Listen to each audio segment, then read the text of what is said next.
tremendous capsules anso eduro ba ko a make am for dem ma no emma moduro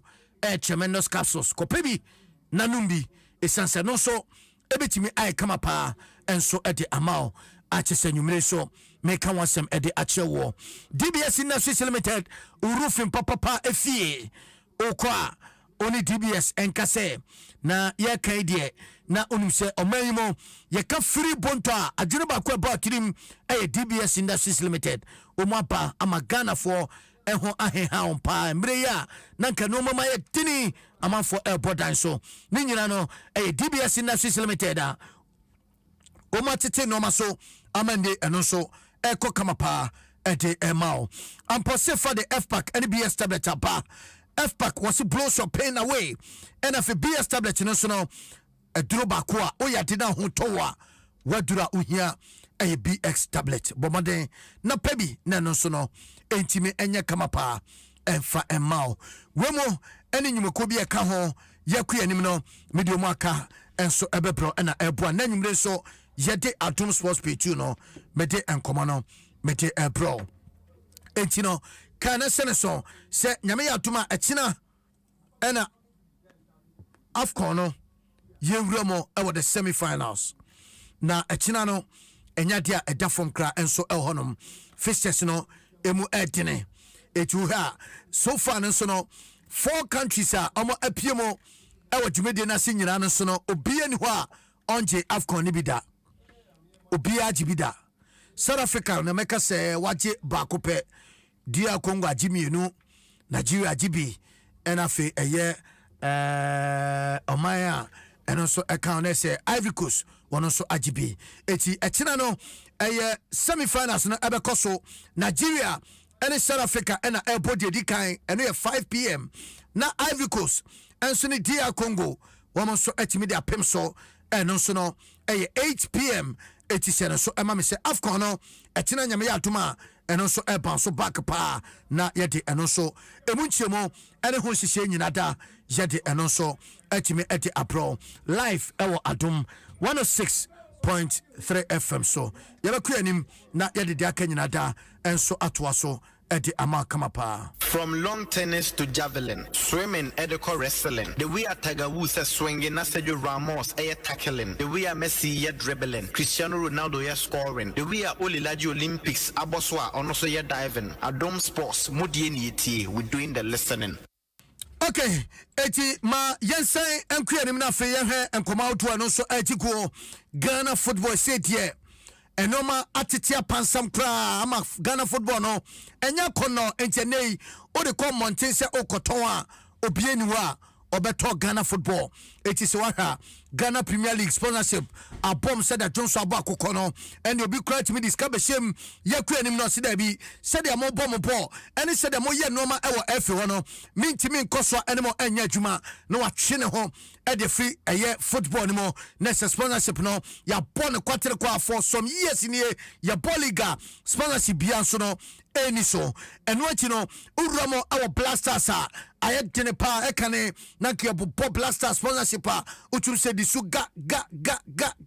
and the blasters no kra no aye product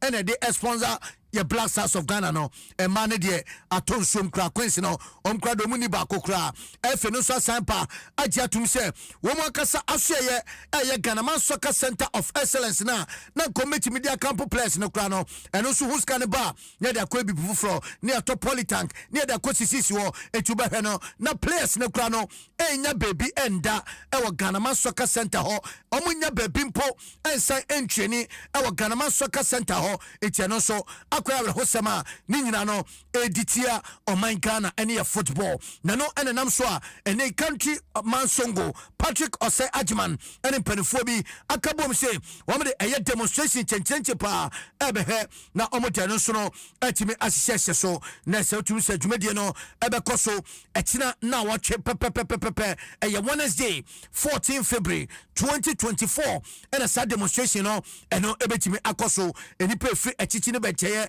Adom ni achimo ewo enkramante mu ha ne atie ni achimo circle na se obra sport ho ene ye kwakọ he amasa dwumedie no so no atimi ahyase na yanante afa klom akyere Ghana football ene aban ni mpanifo nyina se ekwa football no ye rane au kloma ne de sebsebe enko kan enkoyie na entwaye bakokra etisa dwumedie ade bakwa dodo na enom dom ho so no ehye ene former FA president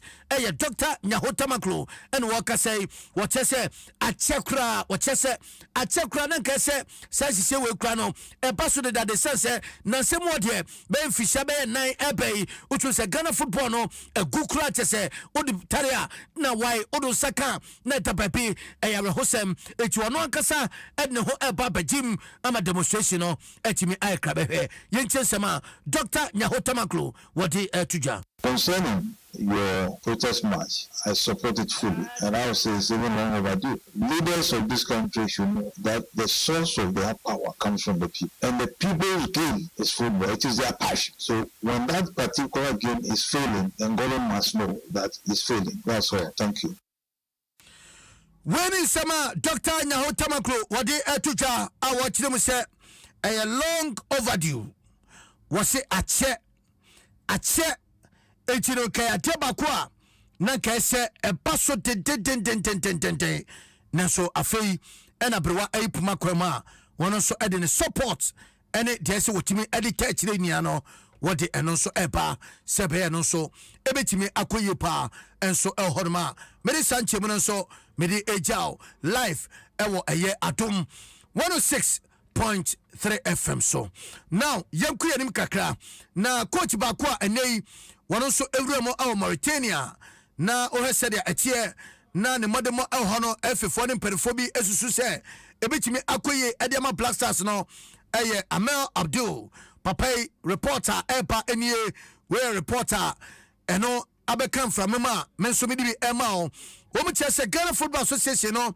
atable $45,000 salary almost hwese papai so wajitum so be from Mauritania no ordinary achemo Ghana no be coach the Black Stars of Ghana and penfo chese we any sika wo mu hwese wo metime ade amano o ka senche bia na FA no enemo 5-member committee al penio teso wono ankasa ne vice Makado utu se papa no hwe ne track record na ko sekura se woni di anim ne so nei di aba ne se wono ene ni anim ema yen kwesasa ne record ne de na ka nyenyenyenye no ene obi a wodi anim ekopie mu okata ene $100,000 wo cheye ono anya ne de ena other members no so obi a eje ne de wono kro ya eno sa edi anim AFCON 2021 kogu ya hwani mase no wona ne di anim se Black Stars committee chairman wono kro ya ene se edi anim ema ekopie mu awa Ivory Coast eno se kogu ya hwani mase no na so no kro ya ene no sa edi anim se Black Stars manager committee chairman yakoba no ene perforce wanye na wonsa enkope coach enfa emra dodo na aka na sutu se kaskara ama ayetene se betimi ahwe ne atimi enya emperifo a o metimi aboa ama Ghana football eno so atimi afa ne ntoma pa enso efa ehone so bebia yedro enie na se enei reporter epa ene se 45,000 eno ni sika wo mo atwato se wo mo hwanim se opani no obetimi agina mo na se waje obepie mo ahwe ama football no so no atimi akonanim na yewro no ewo mrache bedwam na se speaker of parliament honorable Abambagben wono ene ne wode nkoba kra ema FA no ene wo che Ghana Football Association ene mebu ho omo eya sebsebe ohwema enseda entwasum enseda enfakwanmo ni nyane se yakoba pe ne ebepam coaches ne yeso coach no onko yakoba pe ne ebepam coach ne eja omo oho no yaba so a yenhwe na yantutu no ma ehunu ko ebehwe ama football no so no yetimi asise ni ye ne build a formidable and solid team yebetimi dia san akọ another competition na ne pam coach wepe ne ama de beka nada obehwe no na Olele Kingston bi da so ho se goalkeepers na owia no be interview no a che Ghana for say lack and the pick 3 goalkeepers lack and side pick goalkeeper or number 1 we yanipiaka na so munyina eda so etete wo na no eno penene che se efe no mo diada so metimi asise no maye enye no ane se yakwaba ne abepam coaches esanse eno no emwa ama football no enkonanim The Black Stars and their handlers must know that they represent more than just a football team. They are a symbol of our national pride, cohesion, and resilience. They must therefore endeavor to rise from the ashes of these setbacks and demonstrate to the world the true power of Ghana's football. It is high time we huddle together to discuss the current state of Ghana's football and consider a comprehensive strategy for the future. Sacking of coaches is not the panacea to the challenges. We must evaluate our football infrastructure, youth development programs, coaching standards, and administrative structures to identify areas for improvement. Our national teams should represent the breadth and diversity of Ghana's football talent. Ghanaians must invest in a holistic and sustainable development of sports and culture. Parliament will appreciate an opportunity to work with other stakeholders towards this common goal. Eti wei ene ensama na se uramo ewo emrase bedwama speaker of parliament na se ura aban sumane gbagben wode ensam we so atuja yenso esa akabi na yede eno so mu chiemu akra no jede ema kamapa na yeda so ejinamo yankuanu na fe hwe osoafa ono ena hwembabuno ene agudie ensem so honorable Mustafa Usif eno no so ekasei na utu sampa na se papai echese duba bia obehwe na agupama woto no ne de ema rent ne de ensu skano ya na omuhunu ba bia skana afa okai se beye enna kakranie na mo apie ewo public accounts committee na se hono okwa kobu nkonta amawiase nyina hu ewiase nyina so ahwebi na Ghana di bia so atimi ahwebi eho ena mota kwa obehwe no ma no afunfum pa ena da bekaya ena se boss okoye no emperefo chese masa usuba ne kwa woda na di wa ha no kwa no ensada enkoye emono adinde koguye sports minister so akopiem ho no no so ne nkyeremu kakra wode atutwa no yenchesema sports minister Mustafa Usif wono so oka. So, Minister, if you budget for any tournament and as a preparatory activities towards that tournament, they use the facility and they don't pay. Don't you think that we need to cost this and add it to the whatever budget is approved for you to know the total cost of the tournament? Precisely, Mr. Chairman. In most cases, the budgets, we prepare this budget and the releases are the challenges. You prepare the budget, but in most cases, to get the releases are the challenge that we face. And these are legacy debts. They are debts that have accumulated not this period 2018, 2019, and something that we have inherited. But Honorable Minister, how will the National Sports Authority raise revenue to maintain those facilities so that it can be in good shape for you to be using all the time? Mr. Chairman, I agree with you precisely and perfectly that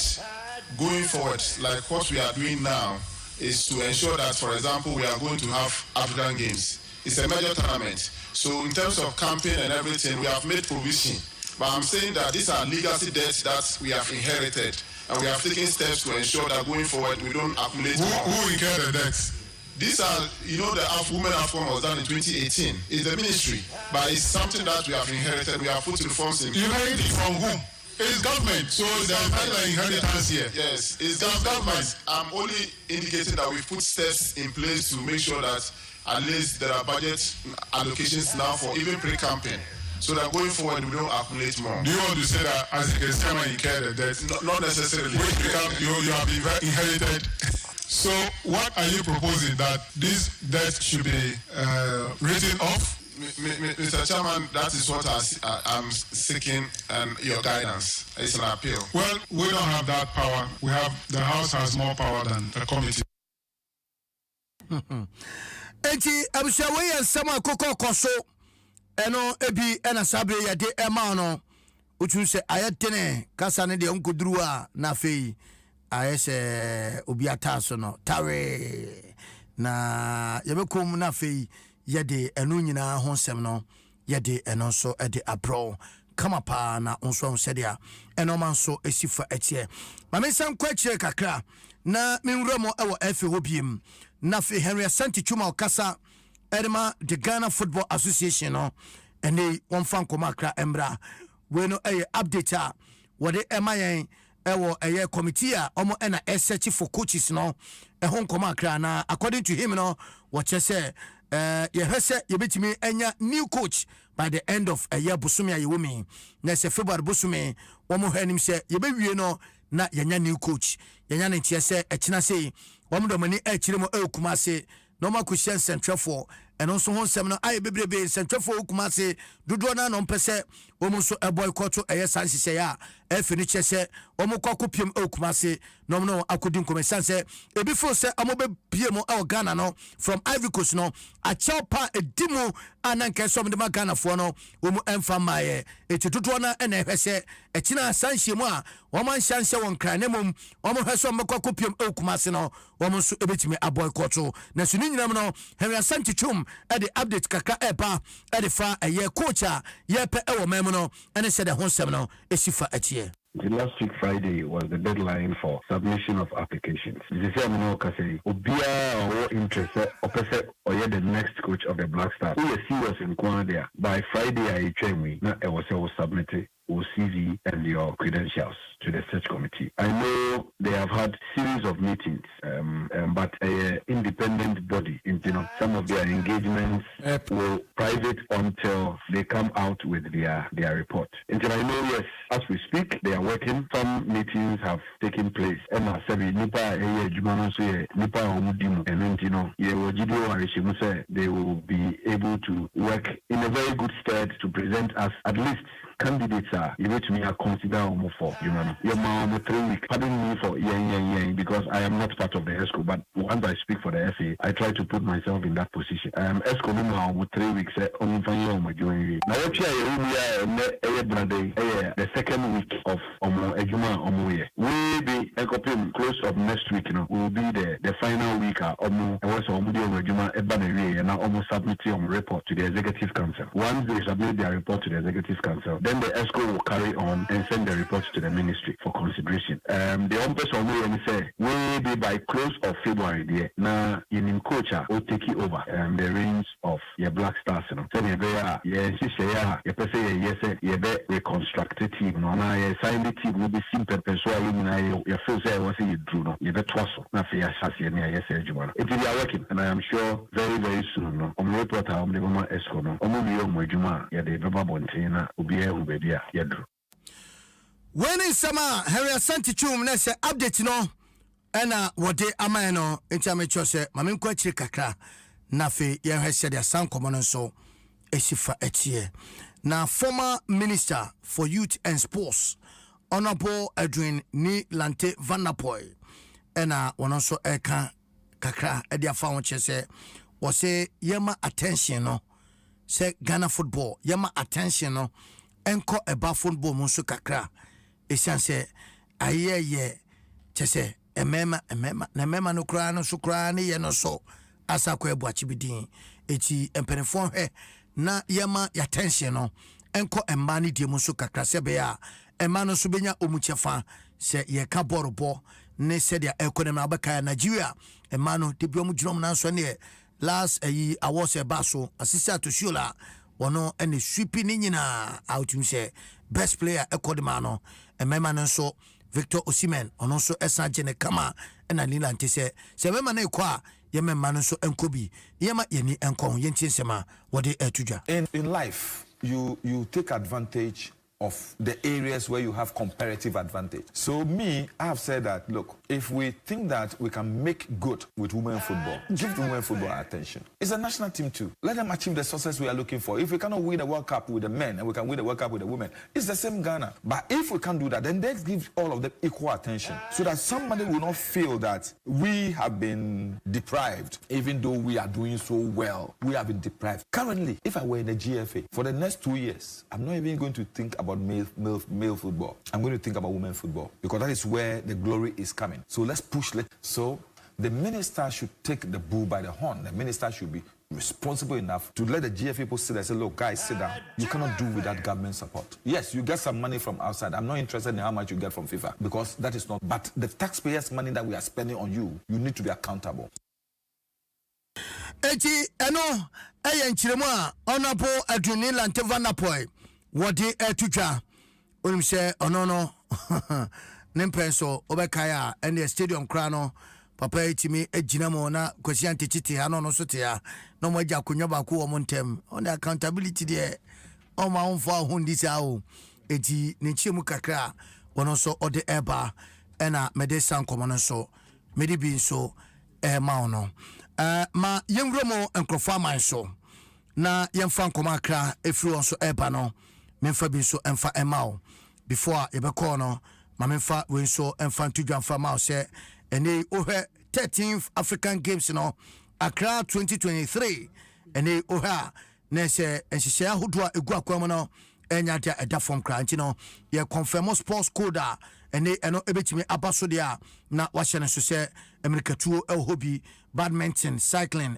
swimming table tennis ankasa ginem ahodo akansa ahodo bebrebe ena sabre ye hwese eno so ebetimi akoso kina me kum Potema na me di videos any facilities a omso mo awie no ekina nyumbre ye de hon stories ni nyina so no ye de abro ama wahu sedia eno so ehon hyehye no esifa echie now jobi mame also no fato screen so mame fato screen so mame na omo a interest and I say what interest woman no omuso entwa and they minua Jerry Justice Eddie na wodende enna me hunu ne ntem enka me man dia ode beye nne birthday no me wo ma me sa task na ya na ehuma me pa the pressure eto me so pa eti we ye 154 us and nepe na we ne first half 0.5 first half 0.5 eti o join live on Facebook I'll be pick code in ntem pa so code in that screen so no o join live on Facebook oba pick code in tempa so join live sisi anafe pick code in tempa so but fans say Hong Kong edja the entire fans say Hong Kong edja nie o ka say last Sunday Inter Miami ekobo friendly match against Cristiano Ronaldo team no ene omuche say before the game perfor ayi o masute say Messi bejiremo abobi ye be wie na fe be pie stadium ha Cascala Nese Messi second half kura ya po be 80 minutes na branch da so at bench echire kura ena omda branch wono so ebemo na enipekuo bi a ewo Hong Kong ho wo mo kire se game no denti a omo be pie mo na omo ko se game no betimi akon kan no omo tua over £100 just to watch Messi na se ekoba se mama Messi ambejiremo ampo 90 minutes na muwie so no mama Messi amepa chawo dia na se omo kire se omo kire se ene momfa achawo pa kese pa omo se omo hia apology from Messi na Messi so aba mountain and wadi kan so abeka de so wakachrom but unfortunately wonu say football and never bebre HBCC and watch say a pla aha April etino enema wantimi anyire mu ankonkode sedia na se wotimi kono okay say Inter Miami sa game no no obodi ntwo eka enan ema omo antibi Messi say the truth of the matter is that na April osina April aha April it is obi plan so a untimi nya ne hwe said na Ronaldo apra Ronaldo plan kwa na eketwa bi enso ni plan ketwa bi kwa wa magura entino o chese na April etie nyina na yensom sase na April ena ebaye achese nei eno so honkomo no pama mede eno so munchimo akra mede eja messages in basa birthday ma Jerry Justice fantastic happy birthday to you and now we do our that so say me media na Thursday into China Wednesday media na 8 February into China Wednesday ade Thursday na ena medima oda no and them see pesca na fagu botomo and that screen is no still now person bobo radio so they are like because and them bo ha the fa be na 1 year wow like into and that screen is no go live on Facebook at Adom 106.3 FM at Adom 106.3 FM okwa share link no na obianso enye bi ehwe enti brajali fantastic evening and happy birthday sonko ena enko emfa emma come up and so honum freedom fighter also the message about or say good evening boss, may God continue to bless you for the good work. Kwaku Al Hassan aka freedom fighter or say minchia imanete and famano esanse or any classmate ewo a year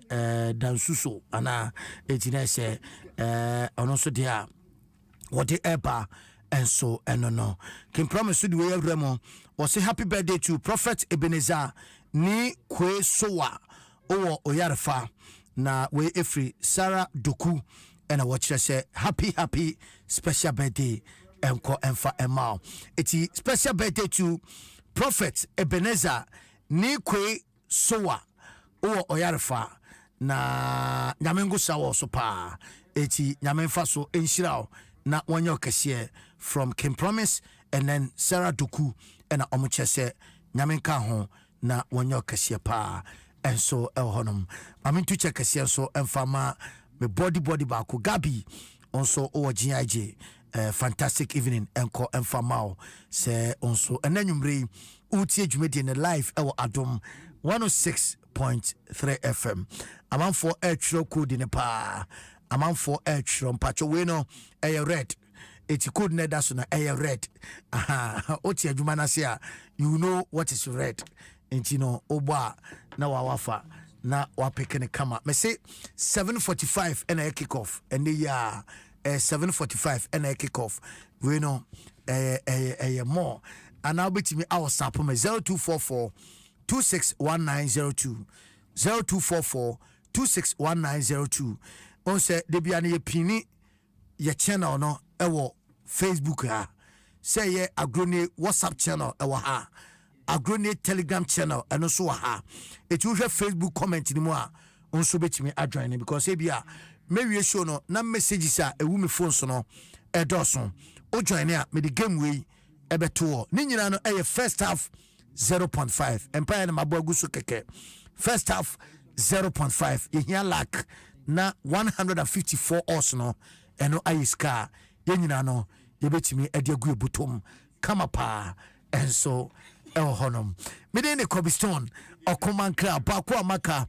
ensuroja adura enyono and remember me to chamfama me boss Mr. Philip Dankwa of St. Philip Enterprise enter dear apa papa efie oko circle ene Accra Central eho ena papa odijuma me to check sepa e de amount MTN say everywhere you go download the MTN app no fegu phone so now use MTN extra time now star 506 hash star 506 hash na chese what me apo na fe MTN extra time now also what me I enjoy Kingdom Herbal Center medium Honda se e de manum genoma ne sebe a obetimi afre wom 02475 804 064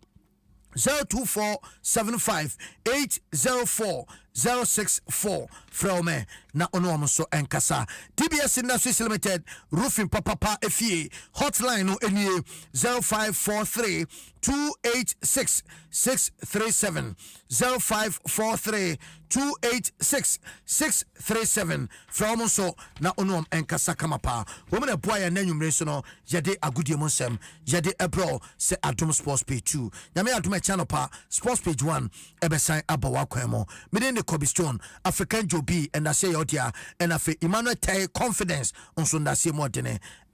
famao